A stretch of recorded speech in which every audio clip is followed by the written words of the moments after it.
জুগল ভাই, একটা কিন্তু অভিযোগ প্রায় আমরা শুনি, এটা ক্যাম্পাসে বলেন কিংবা এটা যারা বিভিন্ন রাজনৈতিক দলের কর্মী তারা অনেক সময় বলে যে এই যে বিশেষ করে এই সময় কিন্তু আমরা কথাটা অনেক বেশি শুনতে পাচ্ছি যে বামপন্থী ছাত্র সংঘ, বামপন্থী রাজনৈতিক ধারায় যারা রাজনীতি করে আহ, তারা একটি প্রতিবেশী দেশ, আমি যদি বলি যে দিল্লির এজেন্ডা বাস্তবায়ন করেন, কিংবা আমরা এরকমও শুনি, বলতে শুনি আর কি, যে তারা কলকাতার আহ, যে হিন্দুত্ববাদী হেজিমনি সেটাকে ধারণ করছে কিংবা সেটাকে প্রমোট করছে।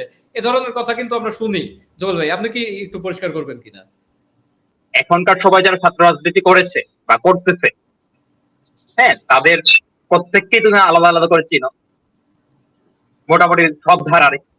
আমি এখানে জাবির আহমেদ জুবেল এখানে বসে আছি, সেই ব্যক্তি 2022 সাল, খুব সম্ভবত, আমি আবারও বলছি 2022 সাল, ঢাকা বিশ্ববিদ্যালয়ের টিএসসি তে ছাত্রলীগ পরপর 3 দিন এই বামপন্থী ছাত্র সংগঠনগুলোর উপর আক্রমণ করে, হামলা করে। আমি ওই হামলায় আহত হই, ব্যাপকভাবে আহত হই। পরের দিন সন্ধ্যাবেলা ভিসি চত্বরে আবার আক্রমণ হয়। আর বহু নেতা কর্মী কমরেড সেদিন হচ্ছে ভিসি চত্বর কোলার রোডে ব্যাপক হারে অন্ধকারে তাদের পিটানো হয়।